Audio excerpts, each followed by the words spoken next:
Bonjour, bienvenue à Gilles de Presse. Aujourd'hui, SAAQ Clic comprend le fiasco et le rapport Galant, enquête sur un naufrage numérique au Québec. On ne construit pas un pays numérique en improvisant, et pourtant c'est exactement ce qui s'est passé. Ça clique, un mot qui pour des milliers de Québécois évoque encore aujourd'hui des fils interminables, des systèmes qui plantent, des employés débordés, et un gouvernement qui jurait que tout allait bien. Mais derrière le chaos visible de 2023 se cachait une vérité beaucoup plus grave. Une vérité que le rapport Galant, déposé en février 2026, vient enfin mettre en lumière. Aujourd'hui, on remonte le fil, on revisite le fiasco cyclique. On analyse les conclusions du commissaire Denis Galland et on tente de comprendre comment un projet de modernisation numérique a pu se transformer en l'un des pires échecs administratifs de l'histoire récente du Québec. Un historique du fiasco cyclique. Tout commence bien avant les files d'attente de 2023. Le projet CASA, la transformation numérique complète de la SAAQ, est lancé avec une ambition gigantesque. Moderniser tous les systèmes, revoir les processus, créer une plateforme unifiée. Sur papier, c'est révolutionnaire. Dans la réalité, c'est un désastre annoncé. Selon le rapport Galant, qui vient juste d'être déposé en février 2026, la SAAQ a menti pendant des années sur l'état réel du projet, sur ses coûts, sur ses retards et sur les risques qu'elle prenait. Les parlementaires, les ministres, les cabinets, tous recevaient des rapports rassurants, édulcorés, tronqués. Des chiffres maquillés, des suivis hypocritement rassurants, écrit le commissaire. Et ce n'était pas de l'incompétence, c'était un choix conscient, une stratégie.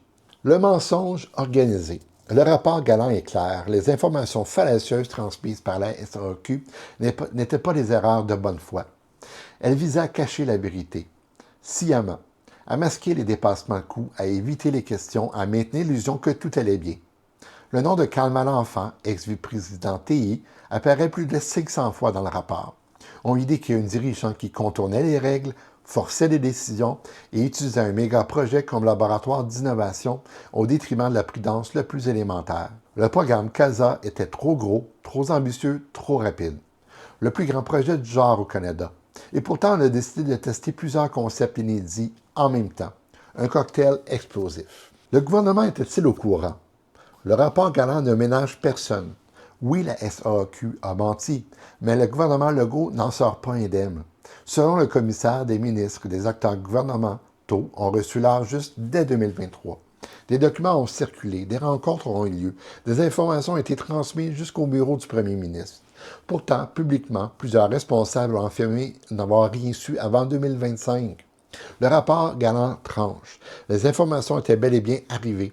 Elles n'ont simplement pas été reconnues, ou pas prises au sérieux, ou pas assumées. Un projet trop gros pour réussir. CASA devait coûter 458 millions. On approche aujourd'hui du milliard. Et plusieurs pans du projet ont été abandonnés en cours de route. Le commissaire Galland recommande désormais de limiter les projets numériques gouvernementaux à 50 millions. Pas 500, pas 900. Pourquoi? Parce que l'État québécois n'a pas l'expertise interne pour gérer des méga-projets technologiques. Parce que les risques explosent. Parce que les règles ont été contournées. Parce que la gouvernance a failli. Les 26 recommandations. Le rapport Galant propose 26 recommandations. Elles tournent autour de 5 axes. Premier axe. Créer une entité centralisée spécialisée en transformation numérique.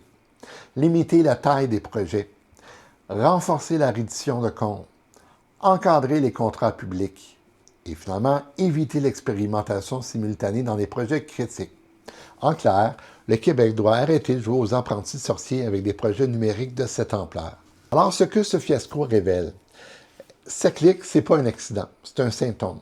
Un symptôme d'un État qui veut moderniser trop vite, d'un manque d'expertise interne, d'une culture administrative qui valorise l'image plutôt que la vérité, d'une gouvernance qui n'a pas les outils pour surveiller ses propres projets, d'une communication politique qui préfère assurer plutôt qu'informer. Le rapport Galant ne parle pas seulement de la SAQ, il parle du Québec, de sa capacité à se moderniser, de ses limites, de ses angles morts. En conclusion, le fiasco cyclique n'est pas un échec technologique, c'est un échec de transparence, un échec de gouvernance, un échec de culture administrative. Le rapport Galant nous oblige à regarder en face ce que nous avons longtemps refusé d'admettre. Le Québec n'est pas prêt pour des méga-projets numériques. Pas encore, pas comme ça. Mais comprendre cet échec, c'est déjà commencer à reconstruire, à mieux planifier, à mieux encadrer, à mieux gouverner. Et surtout, à ne plus répéter les mêmes erreurs. C'était Gilles Depresse. Merci.